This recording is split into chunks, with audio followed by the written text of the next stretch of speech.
Amber Alert has been activated by the Washington State Patrol on behalf of the Odessa Police Department for two Odessa sisters who may be with a woman in crisis.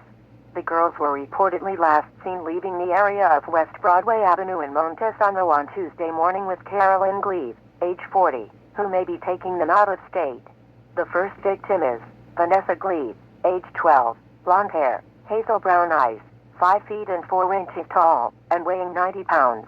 The second victim is Audrey Gleave, age 8, brown hair, blue eyes, 4 feet and 6 inches tall, and weighing 65 pounds. The suspect is Carolyn J. Gleave, age 40, with brown hair, brown eyes, 5 feet and 8 inches tall, weighing 120 pounds. Carolyn is in an escalated state of crisis, and they may be heading to Deer Park in Spokane, Arizona, Utah, or California, in a 2014 black-colored Subaru Forester, with Washington license number ACB 4600.